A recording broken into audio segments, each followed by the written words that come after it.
So, hey, Rachel, thank you so much Hello. for joining me today. Oh my gosh, of course.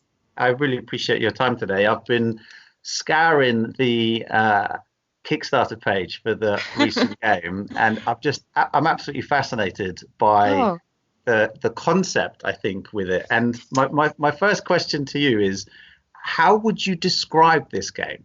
oh, that is something that has been something that we've actually sat down and had this conversation. We want to all be, at least all of us at Resonym want to be on the same page because it is very different from any game that we've made before. Like our last game was Mechanica. It was an engine builder. That was pretty much like there is known board game terminology to describe it. Hmm. Surrealist Dinner Party. We've gone back and forth. Is it a party game? Is it a strategy game? And we've kind of settled on it is a family friendly strategy game. And we have also been referring to it as a card game because that's a little bit more accessible. One of the things we want to do with this game is bring in people outside of like the board game hobby who consider themselves like hobbyists. And we found that the term card game sounds more accessible. And Hmm. there aren't a lot of components outside of, the cards in the game. So we call it a family friendly strategy card game is what we're referring to it right now. Okay, cool. I mean, the reviews out there, there's a lot of different ways that people have Oh yeah. described it. But just very briefly, you could probably do a better job than describing the game than me. Could you just give us a little explanation about how it works? Absolutely. So, Surrealist Dinner Party, as I mentioned, is a card game where you're inviting your favorite real life surrealist artists and writers. So, these are all people that either are alive now or existed in the past, real life people who were involved in the surrealism movement. And your job is to invite your guests to the table and keep them the happiest, while also potentially messing with the guests of your opponents. So everyone's coming to this big dinner party, but maybe you're going to kind of spur your guests to start drama with your neighbor because you happen to invite someone who really likes to get a little mischievous and into a little bit of trouble. Or maybe you invited people who really like compliments or someone who's just here for the food. So there is light player interaction in the form of having your guests at the table interact with the people next to you. But because it is a dinner party, you can only, if you have a guest in front of you, right, you can only interact with the people who are directly next to your guest. So those might be other guests of your own or guests of your opponents. Hmm. So there is strategy based on where you sit people at the table. If you happen to have two guests who really like to compliment each other, you might put them right next to each other at the table so they can just have a little compliment circle and just make each other happy. But maybe you like to have someone who has drama, you might put them at the end of your table so they can start drama with your neighbor's guests. And that's pretty much the basic idea of the game. It goes in rounds just like a normal dinner party. You start with appetizers and you get some drinks. And based on what round you are in the game, that depends on what kind of food is available. So every guest card in the game has a certain number of wants. So as I mentioned, some want compliments, some want drama, some just want wine, and some want food. And so you have to manage when you send your guests out based on the order of the courses and also who else is out at the table. And just like any good card game, every guest at the table has special abilities. So you have to manage those and manage those of your opponents as well. Hmm. Yeah, so it's about like 35 minutes to play. Depending on how many people, there's different number of rounds, and it's 2 to 4 players. So that's the quick pitch of the game. Right. So the things that you're giving your guests, so you can have up to three guests in front of you, Correct. right? The Yes. things that you're giving your guests come from a central platter, Yes. and that platter is populated at the start of each of the 6 rounds, giving you Yes. your choices of what you can take, right? Right, right. So And perhaps at like the start of the game, there's 5 wine tokens out on the platter. And on your turn, you can do one thing. So you could maybe start drama, give a compliment, or take some wine. And so you want to look at what other guests have other people played. Do they want a lot of wine? Do I need to take my wine now or before it's gone? So yeah, it is a central pool, and there's a limited amount every course. So you have to keep that in mind as you're playing. so the reason for these questions, I'm building up Yeah. to something here in terms of how do you describe it and what's it like and how does Mhm. it play? From my experience of watching the playthroughs that are out there on the Kickstarter page, it feels a little bit Azuli. Sure. Yeah, absolutely. That is a comparison I haven't heard yet, but makes total sense. Absolutely. Yeah, like in terms of there's a shared resource in the middle that all Yep. players can take from, and then you're putting that onto your space, your player board, in Hmm. this case, your cards, your character Yep. cards, and you're trying to then put that in a certain order and structure to maximize your points potential. But obviously, unlike us all, there's a lot more player interaction here with the drama thing that you've talked about. So Correct. I've kind of let that go for a little bit, but I want to go deep into that now. First up, question one. The Yeah. name you've called it drama, and obviously what you mean there is like drama, like that's kind of Yes. what you mean, right? That's what you're Yes. saying. Where did that come from? So we always wanted to create a game that had a take that element, but that was somewhat optional. So the drama mechanic can be a negative mechanic towards your opponent. So if you have a player like to the left of your set of 3 that wants a lot of drama, and your opponent happens to have someone who just loves compliments, and you can just throw drama at them and really mess with them. But you could also potentially see 2 of your own guests who love drama and have them start drama between each other, and it just ends up being a positive for yourself. We wanted to have that because all of us at Resonym, we all like different styles of games, and which one of the reasons why I love working with them is because some of us really like take that and messing with each other, and other people just want to make as many points as possible. And we wanted to have both of those be viable strategies in the game. So drama has maybe a negative connotation, but it doesn't actually have to be a take that mechanic in the game if you don't want it to be. If you draw the right hand and you play it correctly, it could just be a positive feedback circle for your guests who just happen to love drama. Sure, because there are people that want drama as much as they want their appetizer. Exactly. They're not sitting there going, where is my main course? They're sitting there going, where's the argument? Where's the conflict? Which is one of the things that I really love about the game, is that it has the small ability to create these stories about these surrealists as they come to the table. I love playtesting with people who actually give real life compliments to each other or start actual drama with their player characters. I always think that's really fun. We have one guest who likes to be at the table alone, and I always think that's fun. And then Max Ernst, his ability is when he leaves the table, he comes back. You can play him again, but he comes back with drama. And I always kind of like the little stories that you can weave. I think are always fun in games when there's a little bit of a outlet for creativity and creating your own story around the game. So. Absolutely. So I think that player interaction is the first of 2 major differences to Azul, and comparing it to Azul is a huge compliment, I would say. It's a huge game, massively award-winning, absolutely love it. I play it all the time, so I'm saying this is a good thing. And then I think the 2 big differences are huge as well. First up, like I said, player interaction. That's a nice addition to an Azul-y type game. The second difference is Azul is obviously famously abstract, and this isn't. This has a very, it's quite abstract art, but the theme is very on point. You are having a dinner party. You are serving them things that they want to have. You are getting those resources to give to them that they want to have in the right order. For example, you don't want to put in a card down that wants a lovely dessert in early rounds, because you're not going to get to round 6 dessert at that point. This is heavily thematic, based on a real thing, right? Yes, yeah, absolutely. And I think it's interesting that you bring that up, that Azul is so abstract, and we created a somewhat Azul-like game, which, again, thank you for that compliment, that is not abstract. And one of the things that if you look back at our games, we love theming. I think as much as we love surrealism and we love that abstract, the conscious of the mind, we will always, I think, make really palpable themed games, because it's something that we really enjoy. Weird themes are something that we all have kind of come together to love. And so I'm really happy that people have reacted so well to the theme of this game, and they get it. It just makes me really happy, because theming games is something that I think we're all really passionate about. So having something that is palpable means a lot to us. So I love abstract games, don't get me wrong, but I think for something like this, the theme is going to just make it shine through. And so I hope so. So to come on to that, a big part of this is the fact that every character card that you could bring to this dinner party is a real person. Yes. They're all based on surrealist artists throughout the country, right? Yeah, world, absolutely. Yeah. And that's a big thanks to our CEO, Mary Flanagan. When when we were coming up with this game, she was very adamant about it. I want this to be also serve as an educational tool to actually learn about this movement, because she loves the surrealism movement. And it was really important to her to have real life representation, and also representation of surrealists that maybe don't get taught in art history classes, that kind of got swept under the rug. This is a really cool opportunity to highlight international surrealists and surrealists of color, and that was really important to us. It was a long process. This was definitely a very long production time, or ramping up before the Kickstarter, for a relatively small game.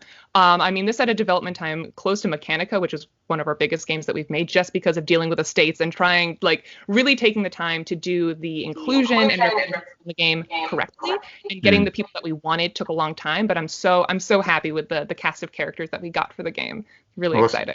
How many characters are there in it? How many guests can you have? So currently we have 30, but we're actually still hearing back from estates now. And that's one of the lovely things about Kickstarter, is that while the Kickstarter's up, we can keep working on it, and we can keep trying to get as many people as possible in the game. So right now it's 30. And out of those 30, how many of them are currently living surrealists? I think there's only one, maybe 2. I believe Actually, maybe there aren't any. I'm trying to think. Okay. Because Ted Jones, I believe, passed recently. I think he is the only one who is a more modern surrealist, but he is also currently, not alive. Um, Okay. we have had some requests to actually have our artist Virginia Mori, who is a modern day surrealist, put herself in the game. There has been some talk among our community as a stretch goal of maybe having her draw herself and put herself in the game, because she is wonderful. And there are modern day surrealists, but I think Mary was really interested in the historical aspect of it. So, Hmm. yeah. I mean, if she doesn't, I think there's going to be a lot of people very disappointed because Yeah, that's something we're considering. coming onto the art, I mean, she's done it all, and Oh it's gosh. it's it's wonderful. I mean, I would encourage everybody who's watching this to go check out the art on this because I think even if the mechanic of it hasn't excited you already, the art definitely will. I mean, it's stunning, isn't it? Yeah, well, I mean, we were so happy to get Virginia Mori. I remember because like the art is another thing. It goes hand in hand with theming that we take very seriously. We really take a long time to find the right artist for our games. Mm, And we always try to pick artists that don't do art that necessarily looks board gamey. I feel like there is kind of a typical when you think of board game art, you either think high fantasy or you think really cartoony, and we've always kind of wanted to stay away from both of those, just mm, because we know our audience really likes the themes of our games and they like how unique our art feels. And so with a game like Surrealist Dinner Party, this art had to be like super special. And I remember the day when we found on like Pinterest some of Virginia Mori's art, and we were like, this is it. We need her. We need to find her. And we did, and she's fantastic. Please like go check out her work. She does really incredible stuff, and she's put a mm, really interesting spin on all the artists. So if you're familiar with the artists in the game, though she dropped like little references to some of their works on the cards, and she really put her own spin and tried to draw them in their own art style, but also her own. I'm mm. over the moon with how the art turned out in this game. I'm so happy. Yeah, I was going to say it seems to be a mix of there's a nod to the artist's work that she's drawing, but Yes. obviously all with the overhanging theme of her own style, which is Yeah. just genius. I mean, I'm not an artist, but it seems like that's something that is just really hard to do. Everything is So very hard. much her. Like you look at that and think, okay, this resonates to her work, Right. but it would also resonate to the artist that she's reflecting in that picture. I mean, I can't even fathom how that would Absolutely. Yeah, how that would be done. I was listening to someone did a podcast review of the game, and they said one of the things that they loved about the game was how cohesive the art felt, because they said it would be very easy for surrealist art from a bunch of different people to just feel overwhelming because they all were surreal in their own ways. Mm, And I think part of that is like the color palette and the way she draws, like it because her color palette is kind of muted, I think that helps mm, make the game not feel too much. mm. And I'm Virginia Moore is amazing. We were so lucky to have her. Absolutely. I mean, if this game doesn't end up being some kind of thing where people are buying prints and framing things on their walls as well, I mean, it feels like it's got that kind of vibe to it. It's just going to create a Yeah. massive subculture around the game, the art of it in the I ways that some others have. Yeah, I mean, we wanted it. One of the things we wanted to do with the game was not only make it a great game to play, but also something that's just cool to have. That Mm, just like is cool on your shelf, that stands out, that looks different, almost like it could kind of be a coffee table board game. You know, how there's coffee table books, mm. kind of in that genre and that vibe of just like this is just a cool thing. The art, you can pull it out and just look at it. Yeah, no, I mean, I'm so glad that people have resonated with the art. Because it is weird. It isn't something you see all the time. And I've definitely had a couple people tell me that the art freaks them out a little bit. And then someone mentioned that it was like verging on body horror, kind of like creepy. And it's like, well, that was what surrealism was. So Yeah, it is I mean, supposed to kind of like draw out this physical reaction. And you're supposed to kind of be like, oh, it's a little mm. uncomfortable, kind of weird. Like that's what surrealism was about. So I'm kind of glad when I get those comments because I'm like, that's kind of the point. Like, I guess, yeah. I mean, I wouldn't call it creepy myself. Like haunting is, I think, a better sure. description. I mean, I get, art's subjective, right? And people Hmm. will refer to it in their own way. But I mean, I'm looking at some of the pictures now. It just, to me, it's just beautiful, haunting, very sort of, what's the right word to describe it? What I'm looking for. It just captivates you. Like it just takes you Yeah. right into it. And going back to the point of this line of questioning, Mhm. just draws you into the theme of it. That's what I'm saying is that this is not a abstract game. This is deeply thematic, and the Yes. art, it plays a huge part in that. I mean, I think when I play this for the first time, I will be putting myself into the shoes of somebody hosting a dinner party who has invited these specific people to come to my house, and I'm trying to be the best host I can by giving the things that they want. Like, I'm not sitting there going, right, how can I move this red cube from here to here? I'm not going to be doing that, And like the other game that it reminds me a little bit of is the Century games, where in that game they're desperately trying to make you call the spices by their spice names, but everybody who plays it goes, can I have a red cube, can I have a yellow cube. Yeah.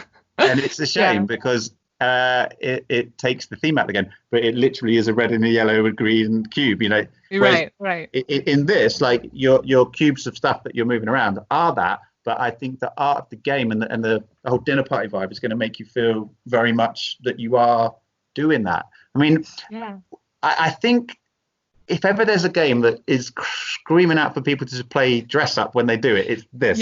Yeah, absolutely. I mean, I really appreciate just hearing you say that. That's our 1000% our hope with the game, is that you can really put yourself in that mindset. I mean, we try to always make games where you could, in theory, dress up and role play it, because we think that's fun. We had when we commissioned Board Game House, our friends on Twitch, to do a playthrough. They're like, can we dress up? And I was like, yes, you can. So if you watch that full playthrough, they're in like dinner party attire, and I was like, that's exactly what we want. Is that reaction from people? So I'm just so happy that is coming across. Amazing. I mean, and it really does. So the Kickstarter is ending beginning of August 4th, I believe. Okay. Is the date. Yeah. And so we got 15 more days. 15 more days. You've absolutely smashed the target, and another half of the campaign to go with a bunch of stretch goals ready. Is one of the stretch goals the metal platter? Or is that the metal platter is actually included in the game. We made that last minute decision to include that in the base game. No matter what, you will get a stainless steel dinner platter. Wow. I really hope we get to the wooden tokens. Personally, that I think they feel nice to put those on the platter and take them off. They feel like concrete. So that's the stretch goal that I'm hoping we get to. If we get to nothing else, I want to get the wooden tokens. But we didn't. We wanted to always. We decided at the end that like the metal platter it feels right. It makes it feel real. And so that is included in the base game as of now. Sure. Okay. The previous games that have come out, have you used Kickstarter as a tool for all of them? Yep. So this is our 4th Kickstarted game. So we've Kickstarted Monarch, Visitor in Blackwood Grove, Mechanica, and now Surrealist Dinner Party. So we are fairly familiar with Kickstarter and how it works. It really is a home platform for us now. Yeah. What's your thoughts on when the big, massive publishers use Kickstarter for your $100 miniature fueled games? What's your personal view on that? See how I can phrase this delicately. I mean, it's nice because it gives the platform legitimacy. That this platform is used by major companies and really high quality stuff comes out of it. That is good overall for the view of board game Kickstarter in general, right? If it was all indie creators, I mean, that would be a great space for us. But it does gain it more attention, and board games are huge on Kickstarter, and that's partly due to large developers coming in. And so I have to be appreciative of that they help raise the profile of people who kickstart board games in general. It helps us not just see them as people who are like looking for, handouts and free money. Like I try to explain to my family and they do not understand that you pay for a game before you get it. And so having these big publishers come on does help. I do think that it can also conversely have a negative effect where people think that publishers don't actually need the money that they're asking for, which for big publishers might be true. Maybe if they didn't get this Kickstarter money, they could do a bit of a deficit and they could make it happen. If we did not get the $16,000 goal for Surrealist Dinner Party, it's not happening. It's not it's out the window. Maybe we'll come back and try again next time. But we are definitely of the size of publisher where we rely on crowdfunding. We really need it because, board game publishing is expensive. And having that money up front is it makes the process possible, like point blank possible for us. So it depends. It's definitely a balance. So, it raises the profile, but also it's like, do you really need that money? We got that a lot, especially with Mechanica. I was like, do you really need that much money? It's like, well, it's a massive game. Here's all the components we need for it.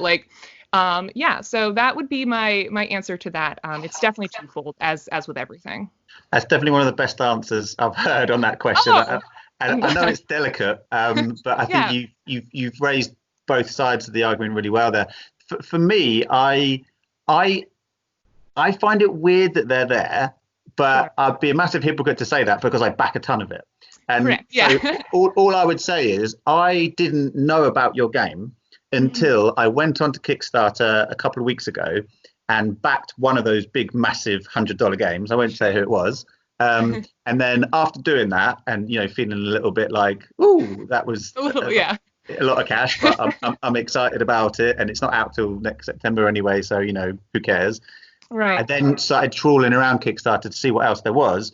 Found your game and went, oh, okay, and then added that to my radar, and then backed it a few days later. So, in a way, I'm sure I would have come across it through other channels throughout the process, but I certainly came across your game earlier than I would have done had it not been for that big other game. Right. But I can also see why other people who might have gone through that same process as me would have gone, and I'm spent. I've done my cash now. Absolutely. So from a buyer's perspective, it does seem funny when you see a game like the first one I was on, and then you compare it to a game like this. I feel like Kickstarter should be a home for indie designers like you guys to find a way to raise the funds to bring awesome games to life. Whereas, like you've kind of alluded to in a more polite way than I'm going to say, the big guys just do it to get a bunch of pre-order cash.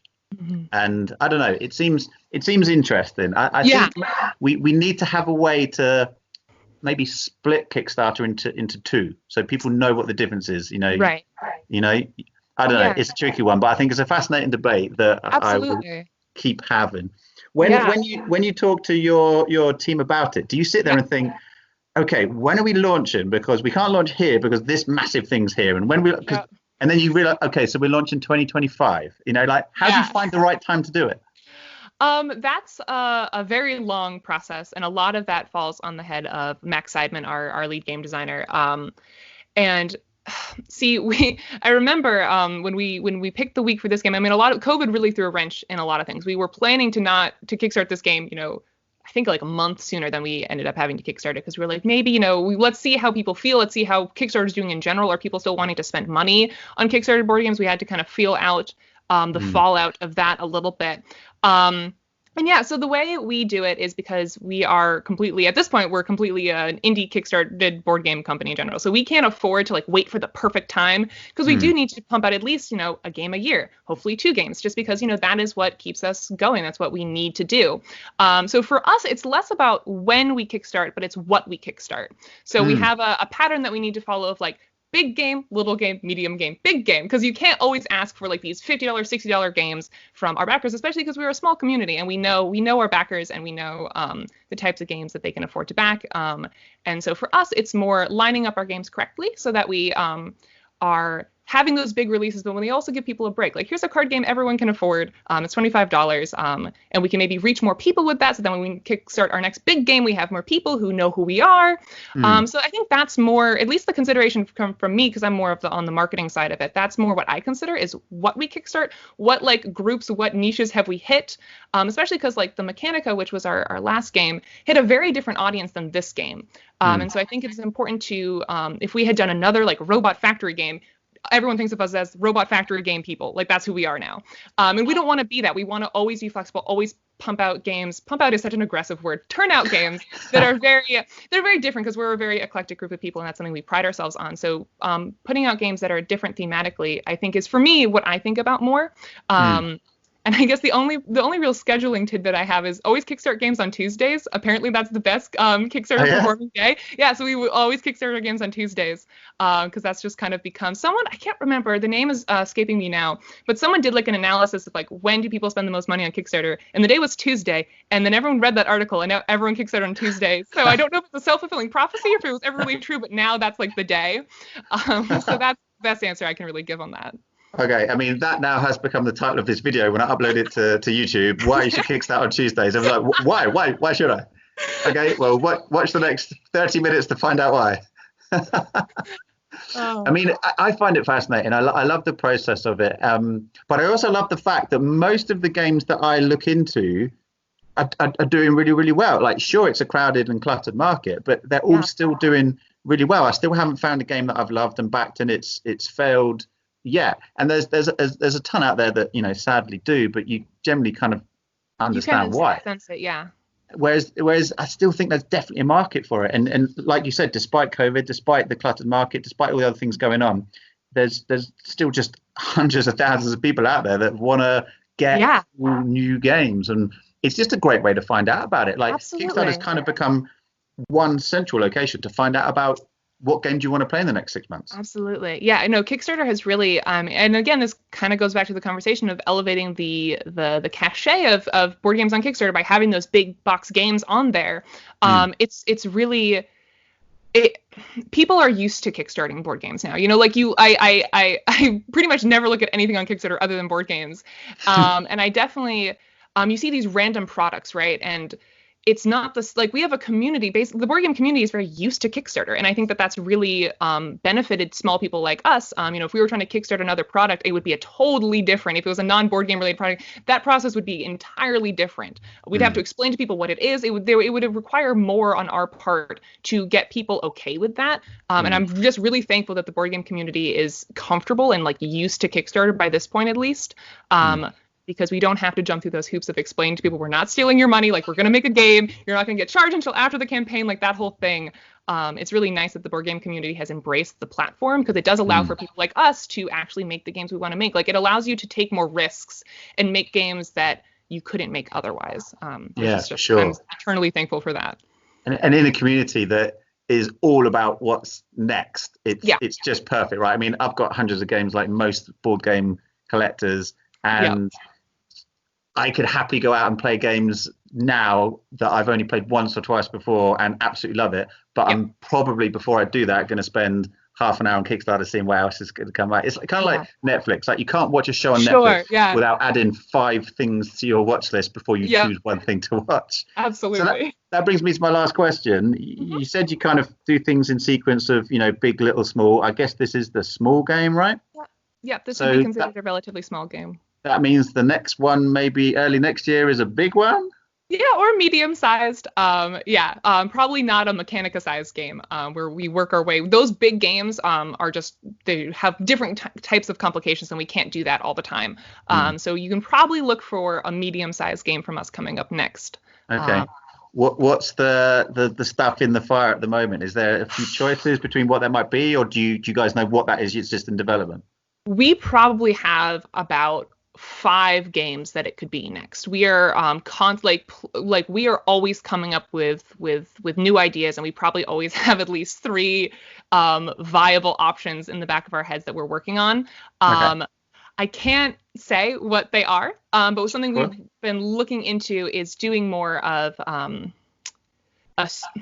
how would I describe it? Like a narrative game. That's something that we've all really been looking into lately, because we all are also very big into TTRPGs and like D&D and role playing. And we've been trying to find a way to bridge the gap between that community and the board game community. So maybe something like that coming up in the future, but also something maybe not. Maybe that development will take longer than we expect, and we'll pull up one of the other games that we have in our queue in the back of our head. So the answer, the long answer to that is or the short answer to that is, we don't know what game, but we know it'll be one of like the 4 or 5 games that we have on the back burner right now.